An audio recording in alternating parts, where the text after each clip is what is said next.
Olá, eu sou Regina Augusto e esse é o Falas Women to Watch, um lugar para escutar e trocar ideias com mulheres poderosas e inspiradoras. Esse videocast é uma produção do MEI Mensagem e conta com o apoio de Almap BBDO, GNT, Itaú, NEL, Nestlé, TikTok, 13M e UOL. E nessa temporada nós contamos com uma parceria luxuosa dos estúdios Flow. E hoje a minha convidada é a Ana Célia Bionti, diretora-geral da JC Deco Brasil, empresa na qual trabalha há 20 anos. Ana Célia esteve à frente das operações no Brasil da empresa desde o seu início e observou de perto as transformações do segmento de mídia out of home. O contato de Ana com esse segmento, do mobiliário urbano aconteceu ainda no final dos anos 90, quando foi consultora financeira para um projeto de instalações de relógios de ruas em São Paulo. Desde então, ela não largou mais o out of home. Ana Célia, seja muito bem-vinda. Estou muito feliz de te receber hoje aqui. Obrigada, Regina. É um prazer estar aqui no Falas Women to Watch. Poder conversar com você, trocar um pouco, falar dessa grande paixão, que agora já está há mais de 20 anos aí. Pois é. Bom, Ana, a gente sempre começa essa conversa falando um pouquinho do início da vida pessoal das nossas convidadas.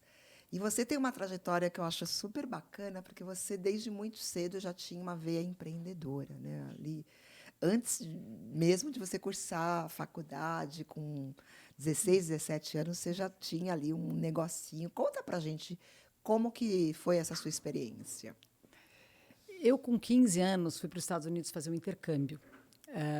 Voltei com 16 e lá, né, eu trabalhava, eu ia na escola, mas no verão todo mundo trabalha, tem os summer jobs. E aí eu trabalhei. E eu aqui no Brasil estudava e jogava tênis. Era um esporte de competição na época. Quando eu voltei, eu falei, não, eu não quero parar. Eu gostei de produzir. Eu gostei de construir, de fazer alguma coisa. E aí eu tinha passado por Nova York e tinha visto uns chocolates diferentes. E aí comprei essas formas e abri, junto com a minha mãe, na época, uma fábrica de chocolate. A gente deu o nome. Meu pai tinha agente de publicidade, a gente foi lá, deu o job para a agência. Demos o nome de Fancy e abrimos uma fábrica de chocolate. Né? Então, eu tinha 16 anos. Foi meu primeiro empreendimento. E foi super interessante, porque eu comecei fazendo em casa, a fabriquinha foi crescendo, a gente chegou a ter clientes institucionais e inovando, né? Porque eram chocolates em forma de conchinha, em forma de rosas, e aquilo não tinha no Brasil naquela época, tá? Faz realmente muito tempo. E aí eu entrei na faculdade com 17 e eu sabia o que eu queria. Eu entrei na faculdade... Você estudou o quê? Economia, mas eu queria especificamente mercado financeiro. E aí eu entrei na faculdade, minha mãe falou, bom, mas, né, e a fábrica? Eu falei, não, mas eu quero começar a trabalhar. Mas no primeiro ano de faculdade, eu falei, eu quero começar a trabalhar, estagiar, né, no primeiro ano de faculdade. E aí eu fechei a fábrica, né, uma pena, minha mãe não quis continuar, hoje eu olho para trás e falo, será? Mas, enfim, era aquele momento, e aí eu comecei o primeiro ano de faculdade e tive meu primeiro emprego de carteira assinada. Gente, acho que eu posso falar, né? Que fazem 40 anos. Claro! É maravilhosa essa história. 40 anos de carteira assinada Jura? numa corretora de valores na rua Líbero Badaró. Uau, que incrível! E aí, porque você já tinha essa coisa de trabalhar no mercado financeiro. Eu já tinha. Eu queria trabalhar no mercado financeiro. Eu achava que esse seria meu futuro. Eu sempre gostei de números, matemática, investimentos. Óbvio, assim, a gente idealiza, né? E aí você vai viver a verdade, a prática, Claro, né? claro. E a experiência que eu acho que te mostra a verdade disso. No fundo, avançando um pouco, eu não fiquei em mercado financeiro. E eu não fiquei em economia pura, fui muito mais para uma área hoje que eu faço, está muito mais ligado à administração, né? Mas eu segui um tempo em mercado financeiro até, eu cheguei para a Suíça, trabalhei lá, morei quase 6 anos na Suíça, trabalhei em banco, Então, eu experimentei bastante a área antes de dizer não é o que eu quero. Mas fui muito feliz. Mas foi por causa também dessa experiência que surgiu a oportunidade de você fazer um plano estratégico, né, para uma empresa que estava vindo para o Brasil nessa área, se eu não me engano. Sem dúvida. Foi essa Foi a esse sua skill. entrada, né? Sim, sim. Foi o planejamento financeiro, estudo, a viabilidade, financiamentos, que quando eu voltei para o Brasil, me pediram para fazer um estudo, uma viabilidade econômico-financeira de um projeto de imobiliário urbano. Regina, eu estou te falando, em 1997, né, a gente vivia uma outra fase, um outro momento de outdoor no Brasil. Né? Mobiliário urbano, associando serviços com mídia, não era uma coisa que aqui fosse já divulgado, difundido, enfim, como é hoje. E se chamava outdoor mesmo ou mídia exterior, no máximo, Exatamente. né? Outdoor, porque é o formato que a gente conhece, que é o Isso. outdoor, E era né? Papel e cola. Papel e cola. Isso, central de outdoor, exato. Isso. E mídia exterior, assim, acho que umas pessoas mais sofisticadas falavam, mas era realmente a pessoa falava, Outdoor, vou anunciar em outdoor, Isso. né? Que, na verdade, é uma modalidade de mídia exterior. Isso. Né? E aí eu parti para uma pesquisa, né? Porque fora o mercado de OH já era muito mais maduro, regulado, enfim. Eu fiz uma pesquisa e eu vou te dizer que, óbvio, tinha uma questão financeira ali, né? Então, eu fiz o que eles me pediram, que foi essa viabilidade econômico-financeira. Eu me lembro que eu fiz muitas mudanças nos planos que eles me entregaram, até um pouco pretencioso da minha parte. Você já tinha voltado para o Brasil ou você ainda estava fora nesse já tinha momento? Você voltado. Já estava no Brasil? Eu já tinha voltado para o Brasil e tinha ido trabalhar. Já estava trabalhando quando me pediram isso. Eu voltei e fui para a área, justamente, minha primeira experiência na área administrativa de um laboratório farmacêutico. Interessante isso, né? Porque eu voltei, não queria ficar sem trabalhar, e apareceu essa vaga e eu fui trabalhar. Mas eu, né, não fazia muito tempo que eu estava aqui, então essa consultoria, vamos dizer assim, de fazer esse planejamento apareceu. E eu te confesso que eu me apaixonei pelo modelo de negócio, né? Que é um modelo de negócio especificamente do mobiliário urbano dentro do OH. O OH tem outras verticais, mas é um modelo muito virtuoso. Né? É um modelo onde você contribui com as cidades e tem um lado público na história. Você intervém na cidade. E acho que isso foi um desejo também. Meu pai trabalhou com política, com marketing político a vida inteira. Eu cresci nisso, olhando se tem os lados, né, da cidade, etc. Assim, se eu contar para você, no fundo do meu coração, meu grande sonho sempre foi ser prefeita de São Paulo. Olha que legal. Brincando, isso veio depois de você interagir tanto tempo com isso. Então, quando eu vi esse modelo de negócio, que é um negócio, é um business, né, com rentabilidade prevista, etc., mas, de um lado, interagindo e intervindo na cidade, e do outro lado virtuoso, porque é contribuindo. Né? E eu falei, nossa, isso aqui é super interessante. Apresentei o trabalho que eles me pediram e me ofereci para trabalhar na operação, para implementar. Né? E, para minha surpresa, eles adoraram a ideia que eu entrasse e foi uma descoberta. Né? Eu não sou uma defensora de aprender no cargo, eu acho que tem risco, né? Tem um custo alto às vezes, mas foi muito interessante. Na época, a empresa pertencia a uma grande empresa de mídia exterior, uma grande empresa de outdoor. Eles estavam abrindo um novo negócio dentro dessa empresa, então tinha toda uma estrutura que me apoiou e do negócio propriamente dito de como a gente ganha dinheiro, né? De vender a mídia. Isso. Então, e foi muito interessante, porque eles me deixaram fazer com a minha cabeça mais financeira, né, vindo para um meio que não era um meio que eu tivesse trabalhado ou conhecesse. E foi super, super interessante. Que bacana.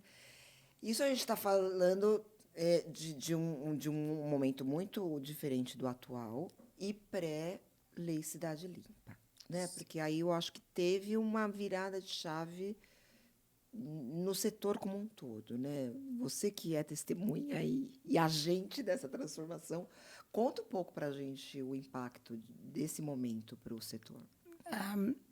É uma história maravilhosa.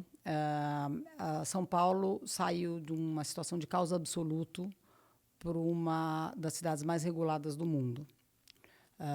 tirar tudo é drástico, é dramático até, porque tem muitas empresas que estavam aí, inclusive a empresa da qual a Publicrono, que era que tinha esse contrato, fazia parte, né? Ela já tinha sido vendida, mas ela estava nas ruas com o outdoor, que foi banido na época. Mas eu acho que foi um momento, houve um excesso, houve um abuso. E São Paulo estava numa situação de excesso, de abuso. Nós, como operadores de um contrato de imobiliário urbano inseridos nisso, eu vou te dizer com toda sinceridade, era extremamente difícil, porque você tinha 2 metros quadrados, né, pagando outorga, revertendo serviços, disputando com tudo. Apliques, papel e cola, Sim. lona, envelopamentos. E aí o que aconteceu foi que foi proposto para o meio uma regulamentação. A lei que São Paulo tinha, ela era boa, ela era uma boa lei pré-Cidade Limpa, era até da Miriam Attier, era uma boa lei. E se ela fosse cumprida, São Paulo seria aceitável. E naquele momento fizeram um cálculo que teria que sair 40% do que a gente chamava na época, deve se lembrar, tabuletas. É verdade. Das tabuletas de São Paulo teriam que sair. E o mercado achou aquilo assim, um absurdo, 40%, um absurdo. Mas estava sendo costurado um acordo. Quando sem entrar muito no detalhe, acho que o próprio meio não acreditou que aquilo ia acontecer. Vamos aproveitar esse finalzinho, né? Quem não vão ter coragem? Cidade Limpa é fruto disso. Cidade Limpa é fruto do caos, né? Por isso que a gente tem que prestar muita atenção, inclusive hoje, continuar olhando para o nosso mercado e para o nosso meio, porque ninguém ganha com isso. E aí foi 2000, votada em 2006, 2007 ela foi implementada, e foi o que viabilizou, o que valorizou o business. Por quê? Porque a partir do momento que a paisagem, né, é valorizada, e que a paisagem pertence ao munícipe, mas a prefeitura tem que administrar e cobrar pelo uso dela. Ela pôde cobrar direito, ela pôde cobrar serviço, ela pôde cobrar qualidade, ela pôde cobrar outorga, né? Então, a Cidade Limpa foi radical, foi uma coisa assim surpreendente, e ela veio em fases, porque a primeira fase foi tira tudo. Nada podia. Nós tínhamos o nosso contratinho, com 370 relógios instalados, e foi a única coisa que sobrou, de 2007 a 2010. Em 2010, o nosso contrato também terminou, e nós também saímos da rua. Aí não ficou nada. Por quê? Porque a Cidade Limpa, como ela era faseada, ela previa limpar e aí regulamentar. E aí ela, então, regulamentou o mobiliário urbano, autorizou 2 licitações, que eram os relógios e os abrigos, mas isso demorou um tempo, e essas licitações foram publicadas em 2012. Então, você pensar, né, que ficou um vácuo aí, né? Ficou um vácuo. Eu me lembro, às vezes, me perguntam, experiências na vida, falo de trabalho, né? O fechamento da Publicrono e a dispensa de todo mundo foi... Você teve que foi o primeiro. Encerrar a operação. Tive que encerrar a operação. Tive que encerrar a operação, mandar todo mundo embora. E assim, ali foi um PhD. Foi bem triste. Mas a gente já estava junto com a Deco, desde 2004. A Deco acreditava nesse projeto de limpeza e regulamentação. Eles já tinham vivido A Deco isso. era sócia da operação? Era sócia da operação desde 2004. Tá. Né? E foi muito que segurou, Gina, porque você falou, né? A gente vivia pré-Cidade Limpa com um pequeno mobiliário, né? Um pequeno cartaz. Se não fosse uma empresa grande como a Deco junto, com a visão que ela tinha, dificilmente a gente teria aguentado naquele formato, sendo os regulados, pagando, operando diferente do que se operava, né? Mas ela acreditava no modelo, ela já tinha vivido isso em outros mercados. Então, ela apostou, ela esperou, ela traçou uma estratégia clara. Eu preciso mostrar para o Brasil, vir com um projeto, né, com a nossa cara, de um OH renovado, um OH qualitativo, para ir desenvolver o mercado no Brasil. Então, ela tinha a cidade de Salvador, e em Salvador ela ficou quietinha, até poder acontecer em São Paulo. A gente tem uma audiência bem jovem. Explica um pouco quem é a JC Deco globalmente, para dar esse peso, porque, de fato, é talvez o maior player nesse segmento globalmente, né? Um dos, né? É o maior player do mundo nesse segmento. Hoje eu diria que é o único que tem uma presença global, né? O nosso footprint, ele está em 80 países. São muitas mil cidades. A gente conta cidades acima de 10 mil habitantes, porque tem cidades menores ainda na França. A JCDecaux nasceu em 64 e a história é linda. Acho que a gente não vai ter tempo aqui para contar, mas assim, é uma história muito interessante de um visionário que criou um modelo de negócio. Ele criou o abrigo de ônibus, porque justamente... Foi com abrigo de ônibus que começou. Não sei se você sabe, se eu vou contar, porque são 3 minutinhos que vale a pena. Jean-Claude Decaux, que é o JC, ele trabalhava na loja de sapato dos pais. E ele era um esteta, ele fazia vitrine. Quando os pais saíram de férias, ele tinha 16 anos, não ia ninguém na loja, porque era agosto, e em agosto na Europa as coisas fecham. Aí ele teve uma ideia e fez uns cartazes com o nome da loja e botou na cidade, o que a gente conhecia como lambi-lambi. Sabe, uns cartazes colados? Claro. Só que o nome da loja era o nome da família. Quando os pais voltaram, o faturamento tinha melhorado bem, mas o pai entendeu que ele jogou o nome da família na lama e demitiu ele e expulsou de casa. Uau! Só que ali ele já tinha descoberto a força do OH. Que interessante. E aí ele sai, monta uma empresa de outdoor, né, de papel e cola grande. Sim. Só que em 61 acontece uma regulamentação na França e a empresa dele quebra. Então ele falou, não, mas isso funciona. Então ele cria um abrigo de ônibus, constrói um abrigo de ônibus com o modelo que a gente conhece hoje mundialmente, que é o dos 2 metros quadrados, põe em cima de um caminhãozinho e sai oferecendo para os prefeitos na França trocar os abrigos de ônibus que tinham nas cidades, né, assim, só com a função ali de proteger a pessoa, por abrigos novos, contanto que ele pudesse explorar a publicidade. E o prefeito de Lyon, em 1964, setembro de 64, o prefeito de Lyon assina o primeiro contrato com ele. Estão agora fazendo 60 anos. 60 anos. Que E aí, em 72, ele assina Paris.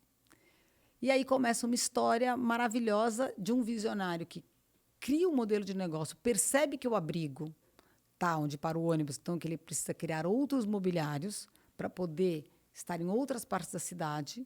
Aí veio o MUP, Mobiliário para Informação, Mobilier pour Information. Vem os banheiros, placas direcionais, enfim, ele começa a criar serviços, né, maneiras de contribuir com a cidade e o inventário para Exatamente. que as marcas possam se comunicar. Que incrível essa história. Eu não sabia dessa origem. É maravilhosa. A E aí maravilhosa. os filhos foram responsáveis pela grande internacionalização da empresa, né? O mais velho, Jean-François, quando entrou na empresa, foi para a Europa do Norte.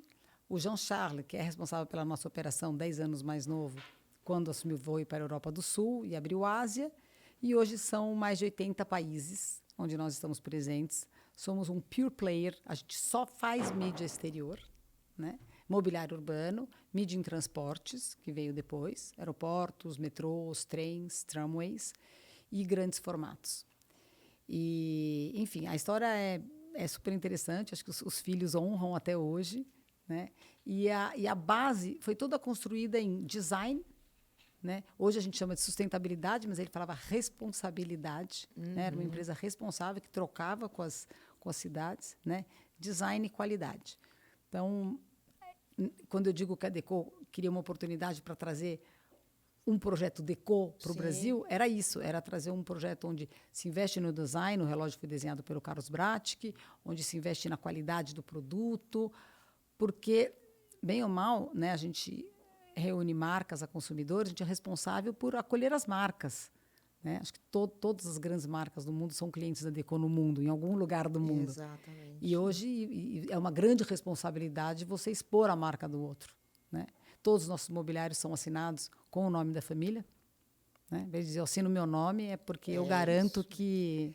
Né? Não, é bárbaro esse contexto, porque aí, voltando para o pós-Lei Cidade Limpa, porque o que aconteceu, né? O impacto, como você falou, foi enorme, mas foi uma mudança muito importante, porque o meio como um todo teve um verdadeiro renascimento, né? Sem dúvida, se reorganizou e renasceu, né, de uma maneira qualitativa. Ele pôde, né, Regina, porque a partir do momento que a paisagem é valorizada, você pode se permitir investir, porque você vai ter o retorno. né? Então, a gente viu um renascimento do OH. Teve, então, a Cidade Limpa. Quando volta a mídia para São Paulo, em 2012, teve a licitação. Em 2013, começam a ser instalados os abrigos e os relógios. Essa mídia volta para São Paulo, que é um formador de opinião, que é onde estão as agências, onde estão os tomadores de decisão. O H ficou meio fora, né, do mindset das pessoas, porque quando você não vê, né, quem não é visto não é lembrado. Exatamente. E óbvio que tem um lado positivo, acho que vale lembrar, que quando saiu a mídia exterior da rua de São Paulo, outras mídias que estão fora de casa, não necessariamente na rua, floresceram. Então, nós vimos aí os elevadores ganharem um espaço grande, os shopping centers, né, mídias no aeroporto é uma outra história, porque a regulamentação veio mais tarde ainda, mas outras mídias que estão fora de casa, mas não na rua, tiveram a oportunidade, inclusive, de aparecer e crescer. Quando volta a São Paulo, o nosso share de mercado, que tinha sido 6, foi para 3 com Cidade Limpa, né? Volta a crescer, porque ele volta a fazer parte, e as empresas, entra a Deco, entram fundos de investimento investindo no segmento, né? Outras multinacionais que estavam no Brasil. Então, você vê as empresas se organizando e voltando de um jeito qualificado. Sim. Né? O OH de hoje, pelo amor de Deus, eu trabalho desde 97, mas assim, é muito diferente do OH do que a gente viveu pré-Cidade Limpa. Né? Em todos os sentidos. Na entrega, na qualidade das pessoas, das equipes, no comprometimento, na seriedade. Mas isso por quê? Porque hoje você pode se permitir isso. Exatamente. Né? Então, é uma coisa que a gente preza, que a gente tem que continuar olhando. Não, e hoje ocupou um lugar que nos anos 90, até comecinho dos anos 2000, era da mídia impressa, né? Sem dúvida. Então, é o terceiro meio em crescimento e é o meio que está com viés de alta. Sim, né? é um meio que está com viés de alta, ele vem num momento maravilhoso, e é um meio de massa. E eu acho que é um meio que ele não é invasivo. Porque a gente vem de uma TV muito forte. Ele não interrompe, né? Ele não te interrompe. Ele participa da tua jornada. Exatamente. Mas você olha se você quer. Sim. Eu me lembro quando o Carlos Bratti, que desenhou o relógio de São Paulo, eu falei, Carlos, o que você pensou? Né? Eu preciso escrever, explicar para a comissão técnica, né? O que você pensou quando você desenhou esse relógio que a gente vê na rua hoje, que parece um arco, né? Assim. Ele falou, eu pensei num objeto que participasse no trajeto cotidiano das pessoas sem interferir. Olha, que né? insight bacana. No fundo, né? é isso. Assim, a gente participa da sua jornada. Super necessário, né? Super. O OH, em qualquer ambiente que ele esteja, que seja no aeroporto, no metrô, na rua, ele é informativo. No aeroporto, as pessoas dizem que é a decoração. Porque é verdade. Né? Se você pensar, o aeroporto tem até um viés de clientes mais específico e bem decorativo. Né? Ele te informa o filme que está passando quando você está na rua. Entendeu? Né? Ele tem uma função de participar do teu cotidiano, sem ser invasivo. Né? E a gente também hoje, com toda a mudança de hábitos e todo mundo multiconectado, multiplataforma, o OH segue sendo uma mídia de massa. Né? Eu vim para cá, por exemplo, vendo um painel na Radial. Meu Deus, né? Ele é uma mídia de massa, é muita gente vendo ao mesmo tempo, exatamente. Ele penetra muito rápido. Mas num momento que as pessoas estão todas em movimento. Não está difícil você pegar todo mundo sentado na TV na mesma hora. Né? Principalmente essa audiência mais jovem, exatamente. Que é tudo no momento deles, na hora deles. Né? E eles nasceram e foram acostumados assim. Então, você dizer para eles que alguma coisa tem horário, né? Que ele está restrito àquele horário. Não faz muito sentido. Não faz muito sentido. Enquanto você estava falando, vieram várias coisas em mente, mas uma delas é que eu acho que tem a questão da profissionalização em players, né, globais, fundos de investimento que acelerou essa reorganização do setor, mas eu acho que também tem o impacto da tecnologia, né? Porque hoje ele, né, partindo ali dos primórdios, quando era papel e cola, hoje ele é um meio que se conecta com a geolocalização da experiência do mobile, Fala um pouquinho sobre o impacto da tecnologia nesse segmento. Não, ele é gigante. Ele é gigante na frente da tela e atrás da tela. Ele é gigante em todos os sentidos. Eu me lembro que, quando a gente plotou os primeiros 370 relógios em São Paulo, tinha um grande mapa no escritório, cheio de alfinete, né? Que a gente não tinha o Google Maps, tá? E esse relógio de São Paulo, ele tinha que ser sincronizado. A hora tinha que ser sincronizada. E as pessoas, para cada relógio, não está cada um com diferença de minuto, que você descredibiliza.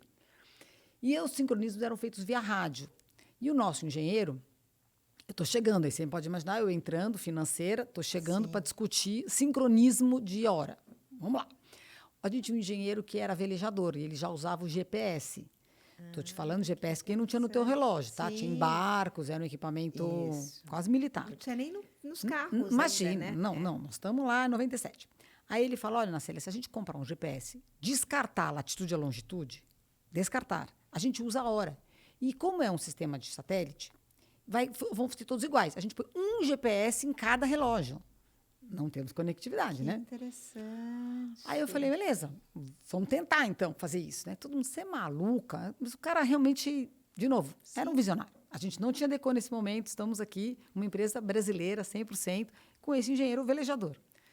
O relógio de São Paulo foi o primeiro relógio do mundo a ser sincronizado via GPS. Tá? Mesmo? Antes dos relógios europeus, que tem uma grande empresa, número 1 do mundo desse tipo de equipamento, que chama-se Baudet, é francesa também, e eles não tinham.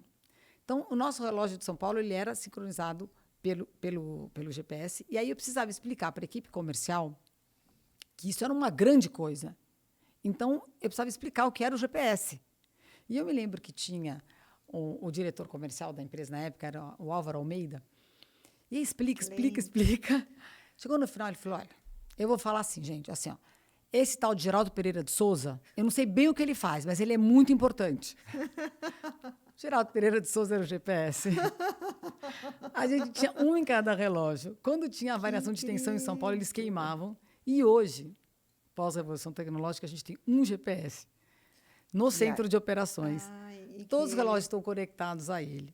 A tela, né? A gente saiu do vinil para o papel, para a tela. Hoje a gente tem telas digitais, a gente tem métricas. Então, é na frente da tela, atrás da tela, a tecnologia impactando. A gente conecta o nosso relógio com o celular. A gente navega entre os dois mundos, o físico e o digital, né, de uma maneira muito gostosa. Você interage. Me lembro, a gente já fez campanha de quanto mais pessoas interagirem com aquilo, que seja através de um QR Code ou de alguma coisa, a imagem ia aparecendo. Né?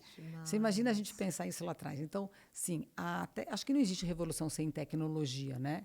Mas no nosso caso foi muito rápido e foi em todos os sentidos. A gente revolucionou a maneira da gente mostrar a mídia, a gente revolucionou a maneira de a gente publicar a mídia, de dizer aonde você está, porque o alfinete caiu e hoje a gente tem o Google Maps com os pontinhos. A gente revolucionou a maneira de qualificá-la, porque hoje eu posso te dizer, eu quero falar com mulheres de 25 a 35. Eu te digo os pontos na cidade onde a gente estiver, onde você vai ter maior circulação desse público. Nós temos métricas, a gente pode te dizer aonde é melhor você estar, porque não vai dar para você estar na cidade inteira, né? Que seja São Paulo, Rio, Brasília, enfim. Sim. Então, a tecnologia revolucionou tudo, e agora a gente acha que está vendo mais um passo, não vou dizer que é o último, porque certamente não é, que é a maneira de vender, que é a programática. Exatamente. Que é você comprar o OH, que nem você compra o digital. Né? Então, assim, e tudo isso muito rápido, muito rápido. Então... Incrível, né? E também tem uma frente nova que vocês fizeram, que é o Retail Media com a parceria global com Carrefour. Explica um pouquinho sobre isso, porque o Retail Media é uma área que está crescendo muito, né?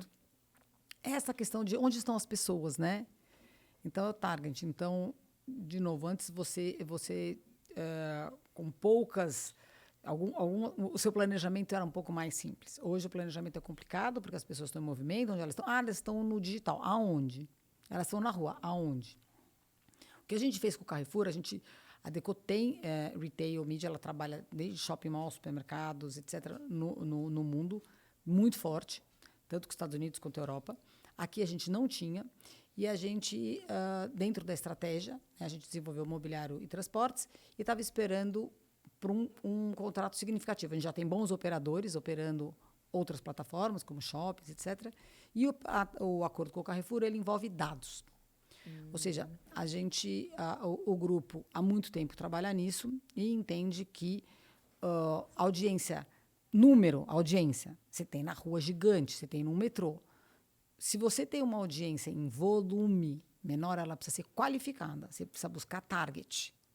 Então, o que nós temos? Nós temos os dados da boca do caixa do Carrefour, hora a hora, o que me permite dizer para um cliente de suco a hora e o dia da semana e qual loja tem a maior procura por suco, ou fralda, ou shampoo.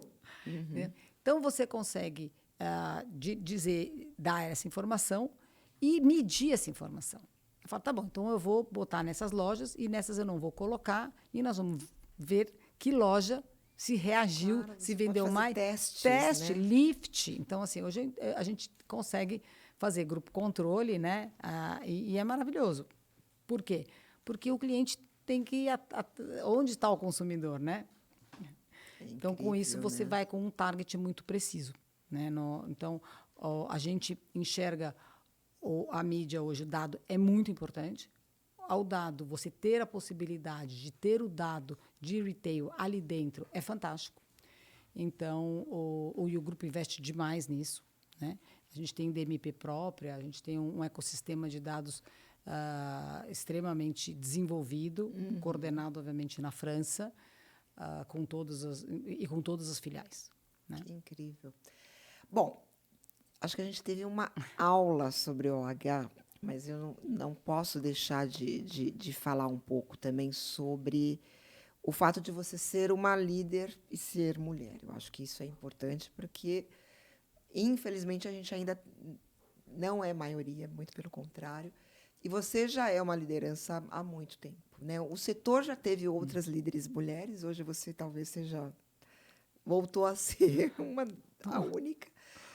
Eu queria falar um pouco sobre isso, né? Como que é o seu estilo de liderança e como que você se sente nesse lugar, sendo mulher e a principal executiva de uma grande empresa. Né? Primeiro, eu me sinto muito bem. Eu acho que eu estou no meu lugar. Né? Eu estou no meu lugar como mulher, eu estou no meu lugar como profissional. Sempre foi assim, Ana. Porque eu fico tão feliz quando eu encontro alguém que fala assim, porque eu acho que a gente tem que se reconhecer nesse lugar, né? Mas algumas mulheres ainda não se sentem tão bem assim nesse lugar, né? Manda elas falarem comigo. Eu me sinto super confortável. Vamos lá. Eu fui criada numa casa de 4 irmãs, né? Mãe, filha de franceses, assim, criou a gente com muita independência, criou a gente para ser autossuficiente para o mundo, literalmente. Tá? Então, acho que todo mundo, quando me pergunta como que você sofreu para chegar até aí, quais foram os grandes obstáculos? Em casa, cada um carregava a sua mala, eram 5 mulheres e meu pai. Não tinha até determinadas coisas que outras pessoas, o lugar de um, o lugar de outra. Né? Era o lugar de todo mundo. Né? Você é a mais velha? Eu sou a segunda. A segunda. Tá. Só que em 5 anos tem nós 4. Uau, uma então são 4 anos em 5 anos. São todas anos. Todas anos. E eu sou a segunda, né? A Ana Paula a mais velha.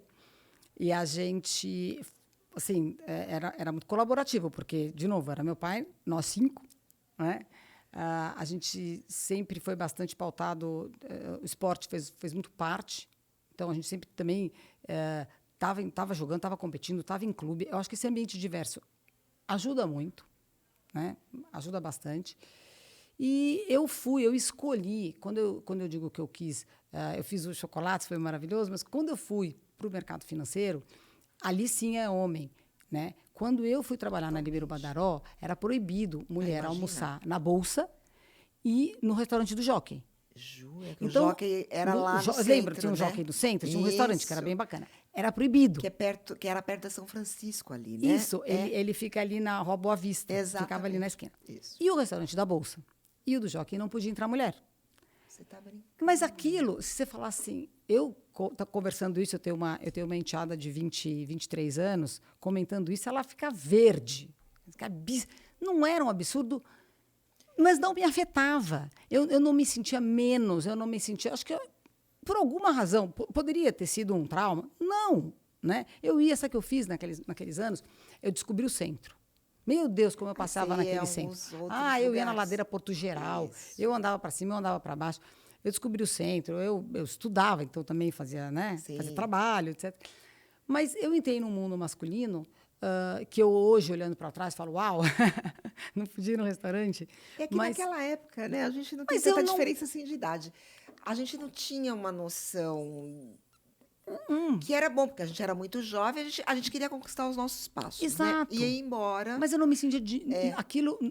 Acho que eu tinha tanta segurança, acho que eu vinha de um ambiente onde a gente era valorizada, né? Então tem isso também, né? Eu me sentia tão confiante e segura que aquilo não me pegava. Aí eu fui viajar, fui trabalhar em banco, fui trabalhar na Suíça, voltei. Sempre gostei de mandar. Nunca tive problema em tomar decisão, né? É um perfil mesmo. É perfil. Já é seu, né? É perfil. E tem aquela coisa, você teve a síndrome de impostor, você acha que você não está preparada? Não, eu acho que eu fiz... eu nunca catapultei nada, né? Eu fiz uma carreira construída. Então, eu fiquei bastante tempo num segmento dessa questão de análise financeira. Depois, a questão do mobiliário. Eu tive que estudar e entender muito. Tive muito apoio. Comecei dentro de uma empresa que, na época, era maior, aqui em São Paulo, que chamava LC. Então, eu também tive bons professores, bons mestres. Acho que você ouvir, você absorver, né? Sim, então, aquilo foi eu acho que foi solidificando, sabe? Quando você vai se construindo. E quando foi para liderar a Deco, eu dirigia a Publicrono, nessa VM empreendedora, sozinha. Ainda mais porque em 2001, a LC foi vendida para Clear Channel. Isso mesmo. E eu fiquei sozinha com a Publicrono, porque a gente decidiu não vender a área de imobiliário urbano, que tinha outros sócios. Então, a gente não... Então, então, assim, era uma empresa que eu tocava, né? Era aquela coisa. Obviamente que tem um shift para você passar a ser executiva. E eu me lembro que eu falei, uau, né? Aqui, bem ou mal, eu sou dona do meu nariz. Né? Você tem ônus e bônus, mas... Né, se inserir, fazia muito tempo que eu tinha saído do mercado mais corporativo. Então, eu me lembro que eu pensei bastante. Quando foi, porque aí eu fiquei sócia da Deco muitos anos, tive a oportunidade de conhecer de perto a empresa numa perspectiva de sociedade, frequentava os seminários na França, em Berlim, era divertidíssimo, eu adorava ir para esses encontros a cada 3 anos que tinha, mas eu ia como sócia. Quando eles me convidaram para assumir a operação no Brasil, uau! Mas, assim, de novo, acho que eu saí me sentindo bem. Eu não tenho vergonha, eu não tenho problema nenhum em perguntar quando eu não sei, em dizer que eu não sei. Eu queria aproveitar, porque você falou um pouquinho antes, no começo da nossa conversa, que você não é muito do time de aprender no cargo, você acha que tem que ter... que se conecta um pouco com isso. Explica um pouco mais essa sua visão. Às vezes, sabe quando você tem aquela pessoa muito boa no teu time? Aí abre uma vaga que você acha que ela vai ser uma boa pessoa ali em algum tempo. Mas, se você não põe, fecha. São dilemas que a gente tem aí. Aí você fala, não, ela...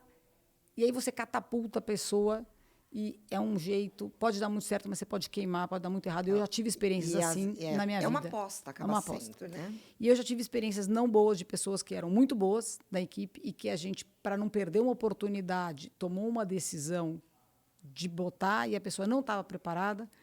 E isso é horrível, porque além de ser ruim para a empresa, obviamente, é muito ruim para a pessoa. Sim, você inclusive, queimando, você queima a pessoa, exatamente. Então, quando eu conhecia muito do nosso meio, né? Eu, de 97 a 2007, eu vivi um momento de mercado, depois passei Cidade Limpa.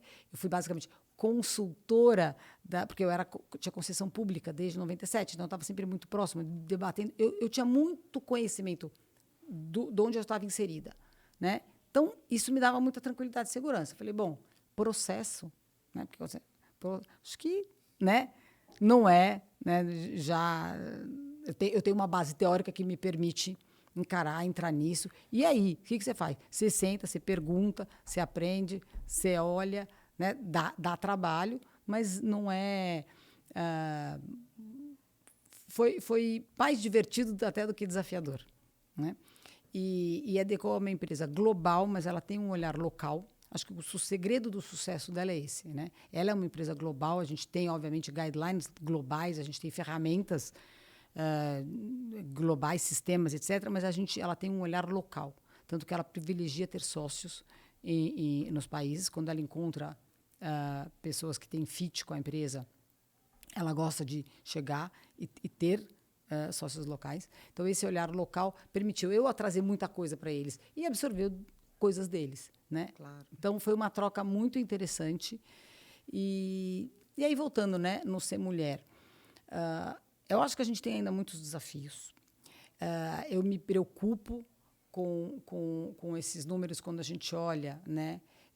Nós somos tão competentes, né? Você tem tanta mulher competente, como você tem homens também, mas assim, você tem tanta mulher competente, mas a gente tem desafios ainda. Eu sei que é batido, mas assim, a maternidade é um desafio, e é um desafio para a gente olhar de dois lados. É um desafio para a mulher que às vezes se cobra ou é cobrada ou se vê cobrada de viver a maternidade na plenitude, de não deixar a criança pequena ou numa creche ou como outra pessoa, etc. Então, tem uma coisa da própria mulher e tem um lado da empresa, né? Tem um lado da empresa olhar a mulher diferente porque ela pode engravidar ou porque ela engravidou ou está grávida. Então, eu acho que isso é um desafio, né? Tem um desafio também da cobrança do papel da mulher quando ela assume um relacionamento, ou próprio como filha. Sabe? Ninguém fala muito nisso, mas assim, você tem 3 irmãos, dois irmãos e uma mulher. Os pais ficam velhos, quem cuida? Parece até que é obrigação da mulher cuidar. Exatamente. Mas não é. Não é. Não é. Mas em algum momento... Mas já está colocado historicamente, né? Culturalmente, na verdade. É bom ter uma filha porque ela vai cuidar de você. Exatamente. Eu só tenho filho. Mas então eu acho que são essas coisas que vêm historicamente, culturalmente, que ainda pesam, né? E que eu acho que a gente tem que ir com muita tranquilidade, entendeu? Falar disso, superar isso e pedir ajuda. De novo, volta, rede de apoio. É isso. Eu, quando eu tive o Guilherme, né?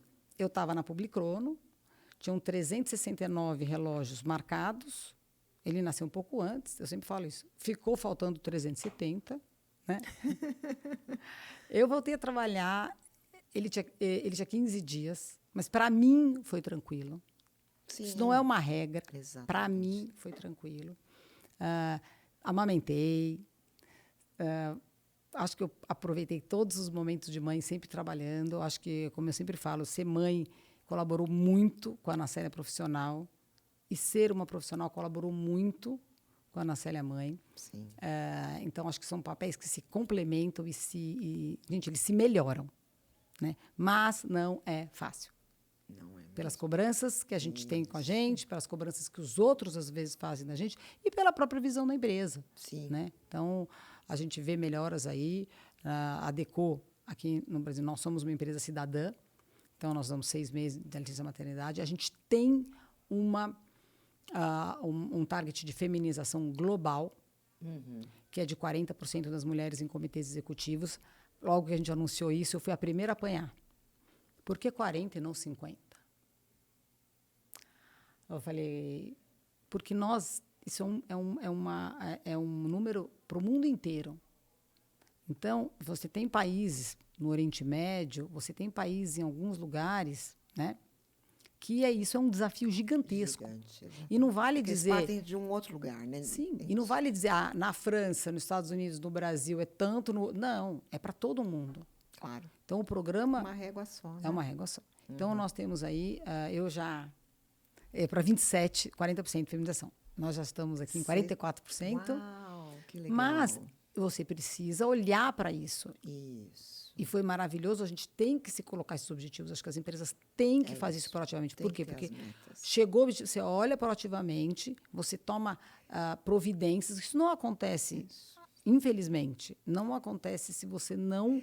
Não, e a intencionalidade. Sim, sim. Né? Porque todo mundo reclama, mas isso é cota, isso não é cota. Isso... Porque se você deixar sem nenhum tipo de planejamento intencional, Isso isso não acontece. não acontece. Não acontece. Exatamente. Então, a gente tem um planejamento, desde ser uma empresa cidadã, até outras coisas, até não existe shortlist de contratação no escritório que não tenha mulher. Não fecha a vaga.